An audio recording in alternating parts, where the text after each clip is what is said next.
ఆ 95లో ఐటీ ఈరోజు మొత్తం ప్రపంచం మొత్తం ఇండియన్స్ గుర్తింపు వచ్చే పరిస్థితి వచ్చింది. ఈరోజు కూడా ప్రధానమంత్రి నిన్నే ఫ్రాన్స్ వెళ్తే అక్కడుండే ప్రెసిడెంట్తో మన ప్రధానమంత్రి గారు ఏఐ కాన్ఫరెన్స్ అడ్రస్ చేసే పరిస్థితికి వచ్చారు. అంటే రాబోయే రోజుల్లో ఏఐ అనేది రియాలిటీ 2025 నుంచి. ఈ విషయం కూడా మనం గుర్తుపెట్టుకొని అన్ని డిపార్ట్మెంట్లో ఐటీ కంప్లీట్ చేసుకోవడం, దానికి కూడా టీసీఎస్ వర్క్ చేస్తూ ఉంది. మీకు ఇది కూడా ఐడియాస్ ఉన్నాయి, అవన్నీ వర్కౌట్ చేయాల్సిన అవసరం ఉంది. అందుకని టెక్నాలజీ ఫుల్గా ఇంటిగ్రేట్ చేసుకొని ముందుకు పోవాల్సిన అవసరం ఉంది. ఇంకో పక్క హౌసింగ్ కానీ, నరేగా కానీ, హెల్త్లో కానీ, జల్ జీవన్ మిషన్ కానీ, ఇన్ఫ్రాస్ట్రక్చర్ కానీ చాలా డిపార్ట్మెంట్స్ ఒక మాటలో చెప్పాలంటే నేను ఊహించిన విధంగా డిస్ట్రాయ్ అయినాయి.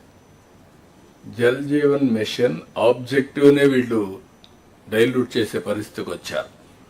జల్ జీవన్ మిషన్ పెట్టింది ఏదైతే సస్టైనబుల్ వాటర్ ద్వారా ప్రతి ఒక్క ఇంటికి ట్యాప్ వాటర్ ఇవ్వాలని, అలాంటి ప్రాజెక్ట్ను కూడా బోర్స్ ద్వారా నీళ్ళు ఇచ్చే పరిస్థితికి వచ్చారు. అది కూడా ఆఫ్ హ్యాండ్గా చేసే పరిస్థితికి వచ్చారు. అవన్నీ correct చేయమన్నాం.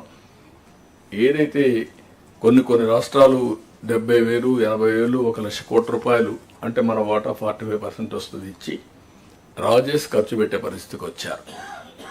Some of the states have reached advance stage, every ఇంటికి సస్టైనబుల్ ట్యాప్ వాటర్ ఇచ్చే పరిస్థితికి వచ్చారు.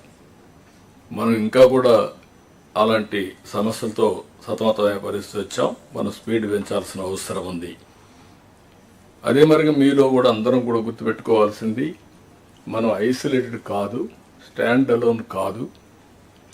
సెంట్రల్ గవర్నమెంట్లో బడ్జెట్ పెట్టిన తర్వాత ఆ బడ్జెట్ని మీరు స్టడీ చేసి మీరు ఏ విధంగా అనుసంధానం చేసుకోగలుగుతారు, మన బడ్జెట్ ఎట్లా తయారు చేస్తాం, ఏ విధంగా రీఓరియంట్ చేసుకోవాలనో మీరు కూడా చేయాల్సిన అవసరం ఉంది.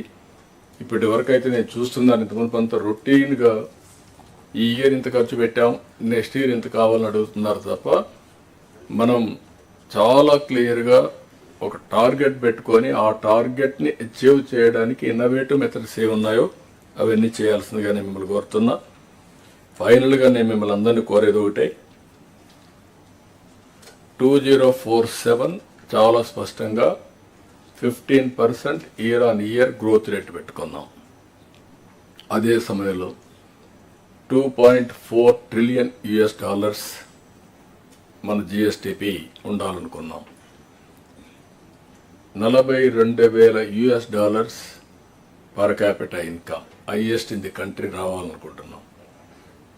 అది కూడా ఫైనాన్స్ చూపించినప్పుడు, ప్లానింగ్ చూపించినప్పుడు చూపిస్తారు.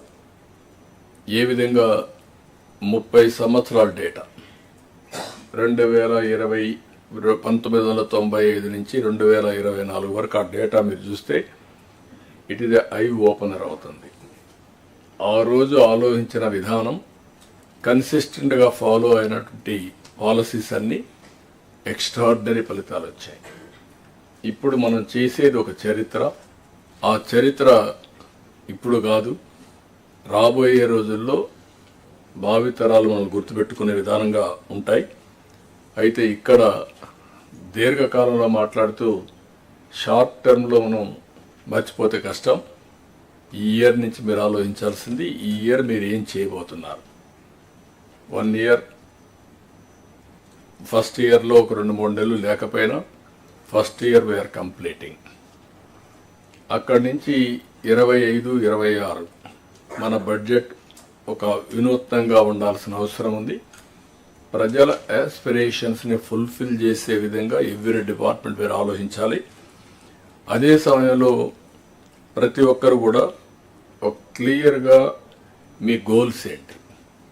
కొన్ని డిపార్ట్మెంట్ జిఎస్టిపి కాంట్రిబ్యూట్ చేస్తున్నాయి, కొన్ని డిపార్ట్మెంట్ రెవెన్యూ కాంట్రిబ్యూట్ చేస్తున్నాయి, కొన్ని డిపార్ట్మెంట్స్ మానవ వనరుల అభివృద్ధి కోసం కష్టపడుతున్నారు, కొన్ని డిపార్ట్మెంట్ వెల్ఫేర్ చేస్తున్నారు, కొన్ని రెగ్యులేటరీ ఉన్నాయి. అందుకే సబ్జెక్ట్స్ కూడా అదే మరి డివైడ్ చేసాం మేము. కాబట్టి అవన్నీ కూడా మనం ఇక్కడ మాట్లాడుకున్న తర్వాత మీకు క్లారిటీ రావాలని కోరుకుంటున్నా. అందుకని ఈరోజు మనం గ్రామ, మండలం, కాన్స్టిట్యున్సీ ప్రణాళికలు కూడా తయారు చేసుకుంటున్నాం. అక్కడి నుంచి కూడా, ఎందుకంటే కొన్ని ప్రాంతాలే అభివృద్ధి అయ్యి మిగిలిన ప్రాంతాలు అభివృద్ధి కాకపోతే అది కూడా కరెక్ట్ కాదు. దాన్ని కూడా ఏం చేయాలో చేయడం. నా దగ్గర నుంచి లాస్ట్ మైల్లో ఉండే పొలిటికల్ ఫంక్షనే పనిచేయాలి. చీఫ్ సెక్రటరీ నుంచి గ్రామ సచివాలయం ఉండే ఉద్యోగి వరకు పనిచేసే పరిస్థితి రావాలి. అందరం కూడా సమిష్టిగా పనిచేసి షార్ట్ టర్మ్లో ప్రజలకు హ్యాపీగా ఉండే విధంగా ఏమేం చేయగలుగుతాం చేయడం. ఈ రోజు మీద ప్రతి ఒక్కరిలో ఒక సాటిస్ఫాక్షన్ ఉండాలి.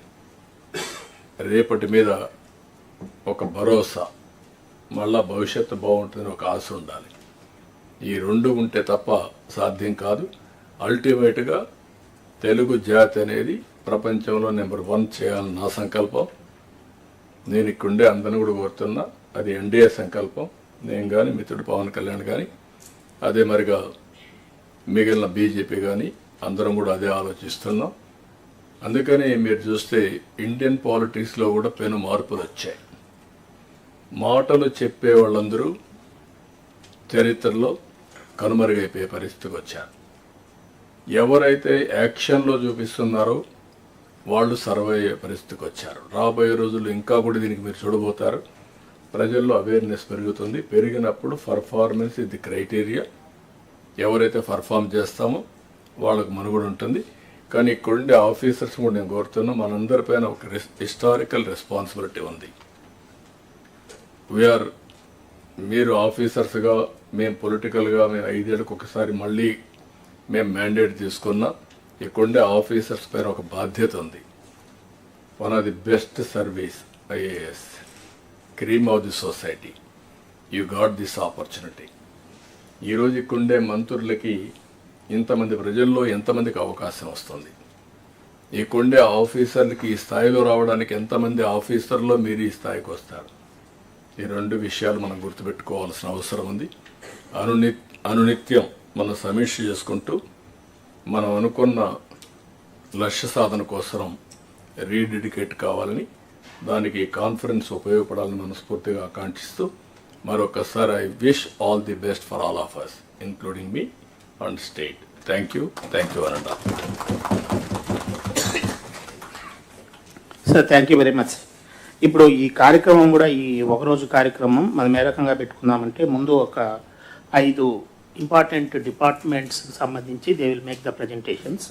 ఒకటి డిపార్ట్మెంట్స్కి అందరికీ సంబంధించిన file disposal, GSDP status, grievance redressal, perception tracking and mission Karmayogi. Each department ఏ రకంగా ట్రైనింగ్ నీడ్స్ ఇంప్రూవ్ చేసుకోవాలి అనేది. దాంతోపాటు పర్టికులర్గా కొన్ని డిపార్ట్మెంట్స్కి స్పెసిఫిక్గా అది ప్రోగ్రామ్ మేనేజ్మెంట్ గ్రూప్ అనేది ఒకటి జిఐడి నుంచి చేస్తున్నారు, దాని గురించి. అలాగే ఈ మధ్య మన వాట్సాప్ గవర్నెన్స్ ఒకటి చాలా పెద్ద ఎత్తున డిఫరెంట్ 158 సర్వీసెస్తో మొదలుపెట్టాము. అది కూడా అందరికీ ఒక అవగాహన కోసం ఈ మొత్తం ఈ 7 topics, each topic will have 15 minutes time. My request to all the secretaries who are presenting, please limit your presentation to 8 to 10 minutes, and then 5 minutes will be for Honorable Minister Sir, Honorable CM Sir.